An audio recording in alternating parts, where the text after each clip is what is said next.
Hello everyone, I welcome you all to Gurmantra Academy and I'm your educator Saranya. आज हम genetics की second class देखने वाले हैं, so let's start right away. So in gene interaction, पहले आज हम जीन इंटरैक्शन के बारे में बात करेंगे, then will talk a little bit about recombination and linkage. Okay, so Mendel के बारे में हमने पढ़ा था in the last class about several of the Mendel's laws. Okay, dominance, about independent assortment, about segregation, सबके बारे में हमने पढ़ा था. सो मेंडल के बाद जिन्होंने भी काम किया था उन्होंने एक सिंगल जीन को कैरेक्टर के सामने अस्यूम करके काम किया था.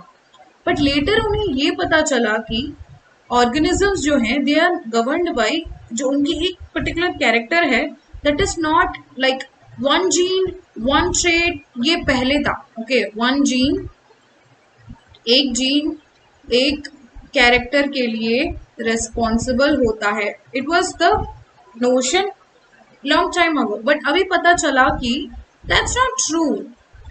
देयर समटाइम्स टू और more genes that can regulate one character. ऐसा होता है. ओके, ऐसा होता है. सो कैसे एक जीन्स दूसरे जीन के साथ इंटरैक्ट करके एक ट्रेट को इस दुनिया में लाते हैं. So that is called as gene interaction. Mendelian genetics ने जीन इंटरेक्शन के बारे में नहीं बताया है. मेंडेलियन जेनेटिक्स की जो रेशियो है 3:1 फॉर मोनोहाइब्रिड, 9:3:3:1 फॉर डाईहाइब्रिड, ये जीन इंटरेक्शन में नहीं होता. Okay, so gene interaction is an extension of Mendelian genetics. It is not explained by Mendel. Okay, so types of gene interaction, एक होगा allelic gene interaction, दूसरा है non allelic gene interaction. Okay, so gene interaction को इस तरह classify किया गया है ताकि अब जीन की इन्फ्लुएंस को उसकी एक्सप्रेशन के साथ कोरिलेट कर सके. ओके, सो एलिलिक जीन एक्सप्रेशन मतलब जो अलील्स होते हैं, the alleles of a same gene, एक ही जीन, सो एक ही जीन की जो अलील्स है, एक मतलब ये है एक जीन, उसकी अलील, ये है उसकी अलील, ये दोनों एक दूसरे के साथ कैसे इंटरैक्ट करते हैं. So that is seen in your allelic gene interaction. तो इसमें एक चीज आती है इनकम्प्लीट डोमिनेंस. इनकम्प्लीट डोमिनेंस मतलब क्या है? हेट्रोजाइगस कंडीशन शो होता है. ना तो वो कंप्लीटली डोमिनेंट है, ना तो वो कंप्लीटली रेसेसिव है. इन बिटवीन कैरेक्टरिस्टिक्स कभी कभी निकल आते हैं. That is called as incomplete dominance. दोनों अपनी डोमिनेंस कंप्लीटली नहीं दिखा पा रहे हैं. Okay, so example is Mirabilis jalapa, 4 o'clock plant करके बोलते हैं, या फिर स्नैप ड्रैगन फ्लावर्स जिसमें कलर्स है. ओके, दोनों कलर्स इफेक्ट दिखाता है. ओके, दोनों कलर्स. सो इनकम्प्लीट डोमिनेंस और ब्लेंडिंग इनहेरिटेंस करके हम इन्हें कहते हैं. Okay, so this is Mirabilis jalapa जिसमें क्रॉस किया गया है प्योर ब्रीड रेड फ्लावर. ठीक है, red flower with white flower. ठीक है, रेड और वाइट फ्लावर को क्रॉस किया गया है. मेंडेलियन जेनेटिक्स में या तो आपको रेड मिलना चाहिए या तो व्हाइट मिलना चाहिए, मगर आपको यहां मिला पिंक. मतलब रेड भी डोमिनेंट नहीं है, व्हाइट भी डोमिनेंट नहीं है, दोनों का मिक्स होके आपको मिला pink in the F1 generation. मगर जब आप पिंक को, जो भी यहाँ आपका जीनोटाइप है, उसकी आप सेल्फिंग कराओ, then you will get red, white as well as pink. आपको सारे के सारे कैरेक्टरिस्टिक्स मिलेंगे इन the F2 generation. F1 generation में जो कैरेक्टर नहीं आ पाया, that will be seen in F2 generation. Okay, so this is what is about incomplete dominance or blending inheritance. मैं आपको एक बार पढ़ के बता देती हूँ. A dominant allele may not completely suppress the another allele जो कि recessive है. Hence, a heterozygotic type of phenotype is distinguishable, which is an intermediate character. Okay. Snapdragon and Mirabilis jalapa में आपको ये देखने को मिलता है. There is a cross between pure breed red colour flower and white colour flower. When they are crossed, the F1 generation was a pink color flower which was not like either of their parents.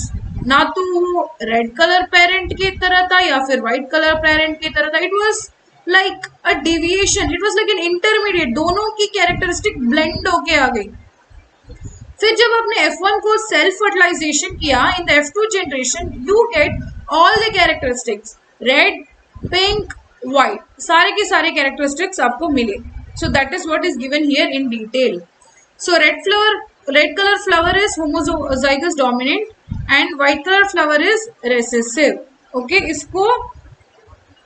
इसकी selfing मतलब इसको cross किया, you got this one, but this is pink in colour. Okay, this is pink in colour. Then you did selfing. Selfing में आपको क्या मिला? Red,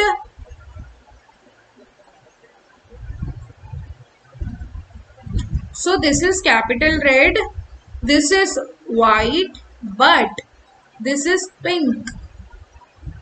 This is pink. So it came in the ratio of 1:2:1 in the second generation. Okay. Next non Mendelian genetics या फिर gene interaction का type है codominance. Codominance मतलब दोनों के दोनों अलील अपनी डोमिनेंस एक ही जगह में दिखाएंगे. ओके, मैं आपको इसका एक एग्जांपल बताती हूँ. Let's say there is a dog which is white in colour, completely white, and there is a dog which is brown in colour, completely brown.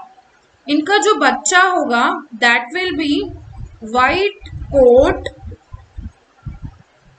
with brown spots. White coat में brown colour के spots, ऐसे ऐसे spots, मतलब दोनों के दोनों characteristics एक साथ आ गए. Okay, so codominant alleles occur when rather than expressing an intermediate phenotype the heterozygotes expresses the homozygous phenotypes. मतलब दोनों के दोनों कैरेक्टरिस्टिक्स एक्सप्रेस हो जाते हैं. इसका दूसरा एक एग्जांपल है human blood group. ABO blood group में आपने देखा होगा parent 1 is having A blood group, parent 2 is having B blood group, बच्चा will be AB. दोनों के दोनों AB, a new blood group, दोनों के दोनों dominant type will be present. ठीक है, कोडोमिनेंस में दोनों के दोनों अलील एक्सप्रेस होते हैं. Next is a lethal factor. Lethal factor का मतलब है the genes which cause the death of the individual carrying it. जो इंडिविजुअल इस पर्टिकुलर जीन को कैरी करता है वो मर जाता है, and that is called as lethal factor. Recessive lethals are expressed only when they are in homozygous condition.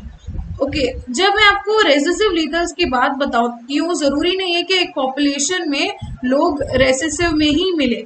Usually heterozygotes में मिलते हैं, मगर जब दो हेट्रोजाइगोट्स एक दूसरे के साथ क्रॉस किया जाता है, there is a possibility that उसमें से 4 में से 1, ओके, 4 में से 4 बच्चों में से एक में रेसेसिव कंडीशन आ सकता है. तो वो बिल्कुल होमोजाइगस स्टेट है and it is completely lethal. मगर जब वो हेट्रोजाइगस कंडीशन में है, it becomes like a carrier. It will be a carrier but it will not get affected. So these are the genes that have a dominant phenotypic effect but are recessive lethal. A gene for yellow coat color in mice. Dominant lethals are lost from population because they cause death of the organism even in heterozygous condition. क्योंकि heterozygous condition में dominance जब दिखता है, they will be removed. आप यहाँ देख सकते हैं for the lethal factor. So this is a mice which is yellow in color. Okay, this is a mice yellow in color.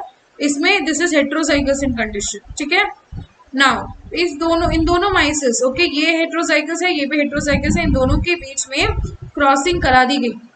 तो this is a dominant lethal characteristic. ठीक है, dominant lethal मतलब जहां भी डोमिनेंट आएगा वो वहां मर जाएगा. यहाँ देख सकते हैं capital Y, then you have capital Y small Y, ये तीनों के तीनों मर जाएंगे, सिर्फ ये सरवाइव करेगा. So this is called as dominant lethal factor. Next is the recessive lethal factor. Recessive lethal factor में द रेसेसिव वन, ये है डोमिनेंट, ये है हेट्रोजाइगस, ये सब जिंदा रह जाएंगे, मगर this is the recessive one, ये मर जाएगा. So this is called as recessive lethal characteristic. Multiple alleles आपके एबीओ ब्लड ग्रुप में होते हैं. मल्टीपल अलील्स मतलब यूजुअली एक जीन की सिर्फ 2 कॉपीज होती है, 2 टाइप्स ऑफ मतलब ऑल्टरनेटिव फॉर्म होती है, that is called as allele. अगर उससे भी ज्यादा एक ऑल्टरनेटिव फॉर्म आ गया then that is called as multiple Aleel. For example आप ए बी और ब्लड ग्रुप में देख सकते हैं, ब्लड ग्रुप ए है, बी है, ओ है. So there are more than 2 types of alleles, right. A एक अलील है, बी एक अलील है, ओ एक अलील है. So there are more than two types of alleles. So that is why it is called as multiple allele.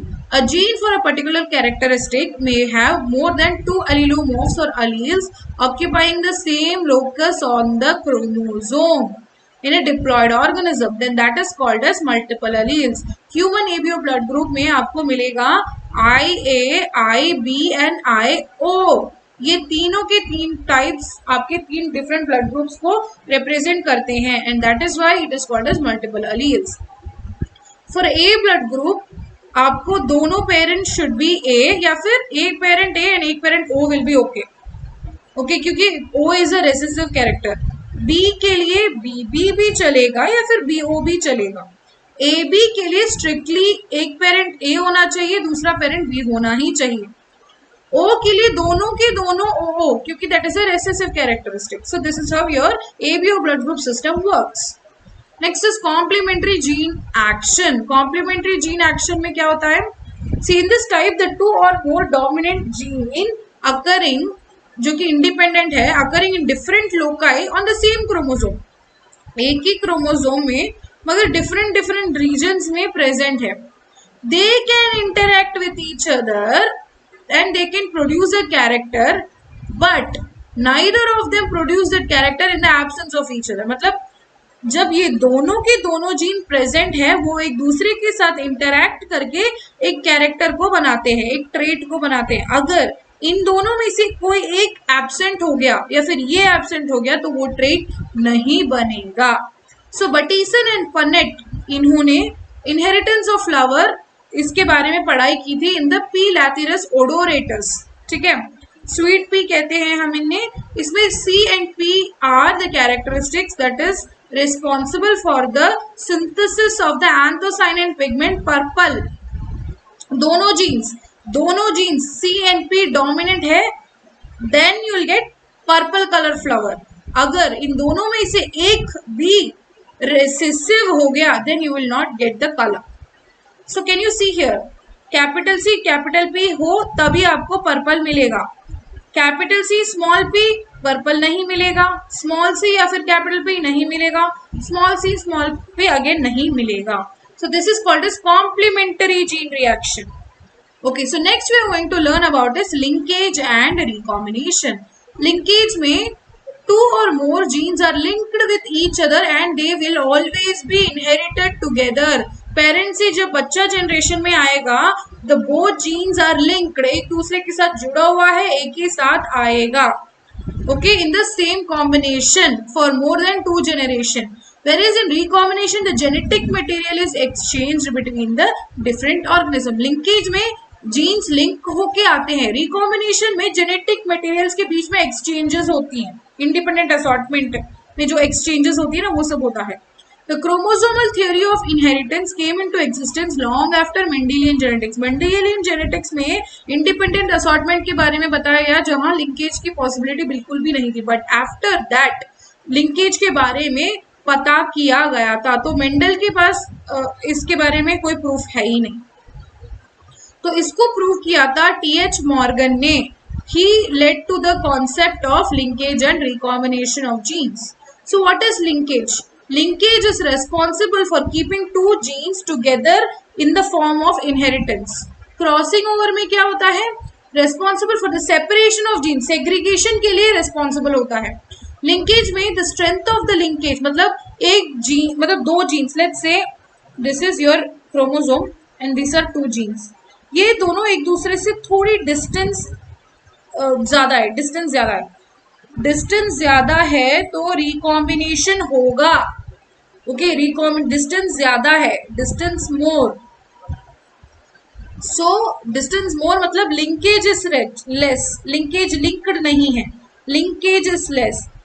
Distance ज्यादा है तो recombination will be more. Easily they can recombine. यहाँ दूसरी एक अलील है मान लो, और यहाँ ये यहाँ चला जाएगा, ये यहाँ चला जाएगा. So recombination will be more. ठीक है, सो ये एक इंपॉर्टेंट स्टेटमेंट है. I write it again. Distance is proportional to recombination is inversely proportional to linkage. Important है, okay? Genes are said to be linked when genes from for the different traits are located in the similar chromosome. मतलब दोनों jeans different trades के हो सकते हैं मगर वो दोनों एक दूसरे के साथ टाई होके आते हैं and this is against the Mendelian concept of independent assortment. कुछ जीन्स बहुत पावरफुली लिंक्ड होते हैं कि वहां रिकॉम्बिनेशन हो ही नहीं सकता, हमेशा हर जनरेशन में एक साथ होते हैं. अगर ये जो जीन्स लूजली लिंक्ड है तो उनके बीच में अच्छी खासी रिकॉम्बिनेशन हो सकती है. Okay, types of linkage. Complete linkage मतलब a linkage is said to be complete when the two or multiple characteristics are inherited and normally surface into or further generations. मतलब जीन्स completely linked है और हर generation में एक साथ ही आएगा. So these particular genes do not generate combination that are non-parental characteristics. मतलब जब jeans एक साथ completely linked है हर जनरेशन में वैसे के वैसे ही आता है. non-parental टाइप्स मतलब रिकॉम्बिनेंट्स वहां नहीं होगा. ओके, इनकम्प्लीट लिंकेज में थोड़ी लूज होती है. यहाँ नॉन पेरेंटल टाइप्स भी आ सकते हैं, मतलब दोनों पेरेंट्स के अलावा एक नया रिकॉम्बिनेंट भी आ सकता है. So what is recombination? Recombination is a process जहां दो अलील्स एक दूसरे के साथ जेनेटिक ट्रांसफर करके एक न्यू टाइप ऑफ कॉम्बिनेशन को लाते हैं during the sexual reproduction. Types of recombination. Homologous recombination. Homologous recombination में this happens between chromosomes of similar sequence. ठीक है, homologous chromosomes जो कि एकदम similar है उनके बीच में होता है मगर इसमें कुछ difference नहीं रखता क्योंकि दोनों के दोनों same है. Non homologous chromosomes मतलब for example one is chromosome number 5, the other is chromosome number 3. इन दोनों के बीच में हो गया, that is non homologous chromosome. Next is site specific chromosome. मतलब शॉर्ट न्यूक्लियोटाइड सीक्वेंसेस में ये होते हैं. माइटोटिक रिकॉम्बिनेशन ये इंटरफेज में होता है and recombination is very harmful usually and cancer हो जाता है. So the prokaryotic cells undergo recombination. So usually recombination कैसे होते हैं प्रोकैरियोटिक सेल्स में? 3 प्रोसेस में: conjugation, transformation, transduction. Okay, so recombination frequency is number of recombinants by total offspring into 100. That is your recombination frequency. So this is your MCQ questions for your test. मतलब homework, मैं homework दे रही हूँ, इसको आप अच्छी तरह से कर लीजिएगा. तो आज हमने क्या क्या चीजें पढ़ी? What did we study? We studied about gene interaction where we saw that this is a deviation from Mendelian genetics जहाँ linkage या फिर दो genes जो भी हमने Mendel genetics में नहीं पढ़ा which is not at all coming under the principles of Mendelian genetics, वो सब comes under gene interaction. जहाँ we studied about allelic and non-allelic gene interaction. Allelic gene interaction we've studied about incomplete dominance. Incomplete dominance का मतलब है दोनों parental characteristic नहीं आएगा, it will be like a blend, mixing हो जाएगी. Incomplete dominance वही हमने पढ़ा था, ब्लेंडिंग डोमिनेंस. नेक्स्ट इज को डोमिनेंस, मतलब दोनों के दोनों डोमिनेंट कैरेक्टरिस्टिक, दोनों के दोनों पेरेंटल कैरेक्टरिस्टिक्स आ जाएंगे. लीगल फैक्टर, मतलब लीगल फैक्टर या तो डोमिनेंट हो सकता है, मतलब सारे के सारे dominant along with heterozygous condition मर जाएंगे. लीगल फैक्टर अगर रिसेसिव होगा तो सिर्फ रिसेसिव मरेगा. ओके, मल्टीपल एलील्स मतलब अगर एक जीन की more than one type of allelic form present है then that is called as multiple alleles. ये हम देख सकते हैं ABO blood group में. Next is complementary gene action, मतलब एक कैरेक्टरिस्टिक को लाने के लिए दो डिफरेंट जीन्स एक दूसरे के साथ इंटरैक्ट करेंगे, उनमें से कोई एक जीन भी काम नहीं करेगा then that characteristic will not come into play. That's called as complementary gene action. Linkage क्या होता है? दोनों जीन्स एक दूसरे के साथ लिंक्ड होते हैं और हर जनरेशन में एक साथ ही आते हैं. रिकॉम्बिनेशन तब होता है जब लिंकेज लूज होता है. अगर लिंकेज टाइट है तो फिर रिकॉम्बिनेशन वहां हो ही नहीं सकता. ठीक है, this is a very important formula. Distance between the genes is proportional to recombinant, inversely proportional to linkage. Okay, complete linkage में दो जीन्स बहुत टाइटली पैक्ड होते हैं, नॉन पेरेंटल टाइप आएगा ही नहीं, all the genes will be parental. Incomplete linkage में there is a possibility of recombination and then you will get a non-parental types. Okay, types of recombination या तो homologous हो सकता है, नॉन होमोलोगस हो सकता है, साइट स्पेसिफिक हो सकता है, mitotic, and then you will have a prokaryotics that undergo recombination through the process of conjugation, transformation and transduction. This is a very important formula, इसमें से सम्स आते हैं, इसको नोट कर लीजिएगा. क्वेश्चन में रिकॉम्बिनेशन फ्रीक्वेंसी पूछा जाता है. Recombinants they will give you total offsprings, they will give you, just have to use this formula and find out the recombination frequency, and this is your homework. So I hope you guys enjoyed the class today, and please keep studying. All the best. कोई भी doubts हो तो हमें contact कर लीजिएगा. Bye bye.